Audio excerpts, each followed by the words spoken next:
അടുത്ത സീനിൽ കാണുന്നതെന്ന് പറഞ്ഞാൽ ബാധ കയറി നിൽക്കുന്ന വൈജയന്തിനാണ്. അപ്പോൾ പുള്ളിക്കാരത്തി ഇങ്ങനെ ലാപ്പൊക്കെ എടുത്തിട്ട് ഇങ്ങനെ ചോദിക്കുകയാണ്, 12.5 പവൻ്റെ സ്വർണം, 15,000 രൂപയുടെ ഡ്രസ്സ്, സംശയം ഉണ്ടെങ്കിൽ നിങ്ങൾ നോക്ക് എന്ന് പറഞ്ഞിട്ട് ഇങ്ങനെ ബബിതേനെയും കൃഷ്ണമോളെയൊക്കെ വിളിച്ച് കാട്ടുകയാണ്. അപ്പോഴത്തേക്കിനും ബബിത, ഞങ്ങൾക്ക് ഒരു സംശയമില്ല. നിങ്ങൾക്ക് സംശയമൊന്നുമില്ലല്ലോ, ശരിക്കും ബാലേന്ദ്രൻ അവൾക്കത് കൊടുത്തത് തന്നെയല്ലേ എന്നിങ്ങനെ നമ്മുടെ വൈജയന്തി ചോദിക്കുകയാണ്. അതേന്നേ, ഞങ്ങളെ കാണിച്ചിട്ടാണ് അച്ഛൻ കൊടുത്തത്, ഞങ്ങളെ കാണിച്ച് ഞങ്ങളുടെ മുന്നിൽ വെച്ചിട്ടാണത് കൊടുത്തതെന്ന് ഇങ്ങനെ പറയണം. അപ്പോഴത്തേക്കും ഇങ്ങനെ വൈജയന്തി ഇങ്ങനെ ഞെട്ടുകയാണ്. ആ ഞെട്ടുമ്പോഴത്തേനും നമ്മുടെ കൃഷ്ണമോൾ ചോദിക്കണം, അമ്മ എന്നാ വിചാരിച്ചേക്കുന്നത്, ഞങ്ങളെ കാണിക്കാതെ ഞങ്ങളെ അറിയിക്കാതെയാണ് അച്ഛൻ ഇതെല്ലാം ചെയ്തതെന്നാണോ? വീണ്ടും പുള്ളിക്കാരത്തി ഇങ്ങനെ ഞെട്ടുകയാണ്. അപ്പോഴത്തേനും ബബിത പറയാണ്, എൻ്റെ അമ്മേ, ഞങ്ങളാണ് ആ ഓർണമെൻറ്റ്സ് ഒക്കെ ഇട്ട് കൊടുത്ത് അലീന ചേച്ചിനെ ഇവിടെ ഒരുക്കി വിട്ടത്.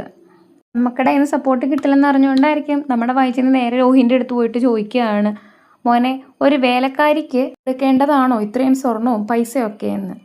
അവിടെ രോഹി പറയാണ്, എൻ്റെ അമ്മ, എനിക്കതൊരു തെറ്റായിട്ട് തോന്നണില്ല. എന്നിട്ട് രോഹി പറഞ്ഞു, ഒരു 12.5 പവൻ എടുത്തപ്പോൾ എന്തായാലും അത് ബാക്കിയും കൂടെ ചേർത്ത് അതൊരു 15 പവനായിട്ട് കൊടുക്കണമായിരുന്നു, അതായിരുന്നു വേണ്ടത്. വേണ്ടപ്പോഴത്തേനും വൈജയന്തി ഇങ്ങനെ ദേഷ്യപ്പെടാണ്, എടാ ഇത് നമ്മുടെ പൈസയാണ്, ഈ 15 ലക്ഷം രൂപ എന്ന് പറഞ്ഞു കഴിഞ്ഞാൽ ചുമ്മാതാണോ, വെറുതെ കിട്ടണ പൈസയാണോ? എന്നിട്ട് നേരെ നമ്മുടെ മനുവിൻ്റെ അടുത്തോട്ട് ചോദിക്കുകയാണ്, എടാ മനു, നിനക്ക് എന്തെങ്കിലും പറയാനുണ്ടോ? അപ്പോഴത്തേക്കിനും മനു പറയാണ്, അന്തസ്സായിട്ട് കല്യാണം കഴിച്ച് വിടേണ്ടതായിരുന്നു, അങ്ങനെയാണെങ്കിൽ ഒരു 50-51 പവൻ വേണ്ടേ എന്നിങ്ങനെ പറയുമ്പോഴത്തേന് ബബിത കയറി പറയണം, എനിക്കൊരു 101 പവൻ വേണം. അപ്പം മനു പറയാണ്, ബബിതയ്ക്ക് എത്രയും കൊടുക്കുമ്പം എന്തായാലും അത്രയും തന്നെ കൃഷ്ണമോക്ക് കൊടുക്കണ്ടേ, അങ്ങനെ നോക്കുമ്പം ഇത് കുറഞ്ഞു പോയില്ലേ ആൻറ്റി എന്നിങ്ങനെ പറയാണ്.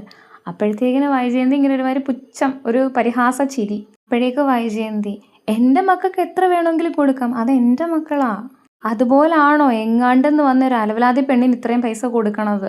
അപ്പോഴത്തേക്കിനും മനു, അങ്ങനെ പറയല്ലേ, അത് ആൻറ്റിയുടെ മകളാണെന്ന് വിചാരിക്കുക. പുള്ളിക്കാരത്തി പറയണം, അങ്ങനെ ചിന്തിക്കേണ്ട ആവശ്യം എന്താ, അങ്ങനെയാണെങ്കിൽ ലോകത്ത് ഒരുപാട് പെൺപിള്ളേരില്ലേ എന്ന് പറഞ്ഞോളൂ, അവർക്ക് എല്ലാവർക്കും ഇങ്ങനെ സ്വർണ്ണങ്ങളും പൈസയൊക്കെ വാരി കോരി കൊടുക്കാൻ പറ്റുമോ?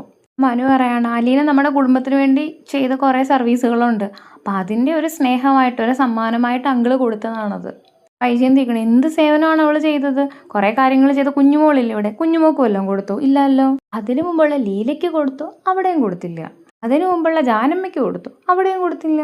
ഇവക്ക് മാത്രം ഇത്രയും കൂടി കുടഞ്ഞിട്ട് കൊടുക്കാൻ അവൾ എന്നാ സേവനമാണ് ചെയ്തത്, അതാണ് എനിക്ക് അറിയേണ്ടത് എന്നൊക്കെ പറഞ്ഞ് ഭയങ്കര പ്രകടനം നടത്തുകയാണ് വൈജയന്തി അവിടെ. അപ്പോൾ ഇങ്ങനെ ഓരോരോ കാര്യങ്ങൾ എണ്ണി നമ്മുടെ മനു ചോദിക്കുകയാണ്, അങ്കിളിന് ഹാർട്ട് അറ്റാക്ക് വന്നപ്പം ഹോസ്പിറ്റലിൽ കൊണ്ടുപോയിട്ട് ജീവൻ രക്ഷിച്ചില്ലേ? അതിൻ്റെ മറുപടി വൈജയന്തി പറയാണ്, ആംബുലൻസ് വന്ന് ഹോസ്പിറ്റലിൽ കൊണ്ടുപോയി, അതിനിപ്പോൾ എന്നാ എന്നുള്ള രീതിയിൽ.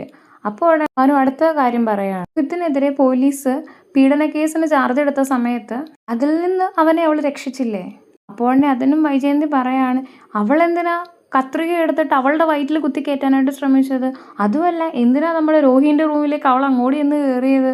അതെല്ലാം പോട്ടെ, രോഹിയേട്ടൻ എങ്ങനെ ജയിലിൽ നിന്ന് പുറത്തിറങ്ങിയത്? ആ റേപ്പ് കേസിൽ അതിന് ഹെൽപ്പ് ചെയ്തത് അലീന ചേച്ചിയല്ലേ എന്നിങ്ങനെ ബബിത ചോദിക്കുകയാണ്. അപ്പോഴത്തേക്കിനും അതിനും മറുപടിയായിട്ട് വൈജയന്തി പറയാണ്, ആ പെണ്ണ് അന്ന് തെറ്റുകാരനല്ല എന്നുള്ളത്, അതൊക്കെ എങ്ങനെയാണ് അലീനയുടെ മഹിമയാകുന്നത് എന്നും പറഞ്ഞിട്ട് ഇങ്ങനെ അലീനയുടെ കുറ്റങ്ങൾ ഓരോന്നോരോന്നായിട്ട് ഇങ്ങനെ നിരത്തുകയാണ് നമ്മുടെ വൈജയന്തി. അപ്പോഴത്തേക്കിനും നമ്മുടെ കൃഷ്ണമോള് പറഞ്ഞു, എൻ്റെ അമ്മ ഇങ്ങനത് ആവശ്യമില്ലാത്ത കാര്യങ്ങൾ പറഞ്ഞ് അമ്മയുടെ ഉള്ളൊരു വില അമ്മ ഇല്ലാതാക്കി കളയല്ലേ. അപ്പോഴേക്ക് പുള്ളിക്കാരത്ത് വയ്യാത്ത കാലുമായിട്ട് നമ്മളുടെ നെഞ്ചത്തേട്ട് കയറാനായിട്ട് പോയി. എന്നിട്ട് അവിടെ ചെന്നൊരു മാസ ഡയലോഗും, എൻ്റെ വില കുറയ്ക്കാൻ ഒരുത്തനും നോക്കണ്ട, അത് നടക്കുകയില്ല, ഞാനാണ് എൻ്റെ വില നിശ്ചയിക്കുന്നത്. അപ്പോൾ ഇത് കേൾക്കുമ്പോഴത്തേനും ബബിത, ഭയങ്കര വിലയാണ്, ഒന്ന് കൊട്ടു കൊടുത്തിട്ട് അതുപോലെ പറഞ്ഞു. എന്നിട്ട് പുള്ളിക്കാരത്തെ ഇങ്ങോട്ട് തിരിശേലി ഇടുന്ന പോലെ ഒന്ന് പറയാണ്, ഇത്രയും സ്വർണവും ഇത്രയും പവൻ സ്വർണവും അതുപോലെ ഈ കാശും ഒക്കെ കൊടുക്കാനും മാത്രം ഈ ബാലചന്ദ്രനും ഈ അലീനയും തമ്മിൽ എന്ത് ബന്ധമാണുള്ളത്, അതാണ് എനിക്ക് അറിയേണ്ടത്. എന്നിട്ടൊരു ഡയലോഗും കൂടെ, നിങ്ങൾക്കാർക്കും അത് മനസ്സിലാകാനുള്ള ബുദ്ധിയില്ല, പക്ഷെ എനിക്കതുണ്ട്, കാരണം ഞാനൊരു പെണ്ണാണ്, ഇനി എന്തൊക്കെ സംഭവിച്ചാലും ശരി ഞാനിത് ചോദിക്കുക തന്നെ ചെയ്യും എന്ന് വൈജയന്തി ഇങ്ങനെ തീർത്തും പറയാണ്. കേൾക്കും മനു ഇങ്ങനെ തലയാട്ടിയിട്ട് ആൻറ്റി ചോദിക്കും, ചോദിച്ചിട്ട് കിട്ടുന്ന ഒക്കെ വാങ്ങിക്കും. എന്നിട്ടിങ്ങനെ ഭയങ്കര ദേഷ്യത്തോടെ പുള്ളിക്കാരത്തെ പറയണം, 15 ലക്ഷം രൂപ ഒരു വേലക്കാരിക്ക് അവളുടെ തൊലിവെളുപ്പിന് കൊടുത്തത്. അതുവരെ നിന്നതിനേക്കാട്ടിലും പെട്ടെന്ന് മനുഷ്യടം ഭയങ്കരമായിട്ട് ദേഷ്യപ്പെട്ടിട്ട്, രോഹി ഞാൻ പോവാം, എനിക്കിതൊന്നും കേട്ടിട്ട് നിൽക്കാനായിട്ട് പറ്റൂല. അപ്പോഴേക്കും ബബിത ചോദിക്കുകയാണ്, അമ്മ ശരിക്കും അച്ഛൻ്റെ കൂടെ ഒത്തുപോകാനായിട്ടല്ലേ ഇങ്ങോട്ടേക്ക് വന്നത്?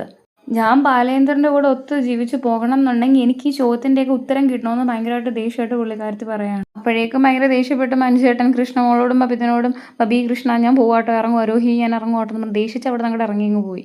അനുവിൻ്റെ പിന്നാലെ തന്നെ രോഹിയും അതുപോലെ ബബിത ഇറങ്ങിപ്പോയി. അപ്പോഴത്തേന് കൃഷ്ണമോള് മാത്രം ഇങ്ങനെ പകച്ച് നോക്കി നിൽക്കുന്നുണ്ട്.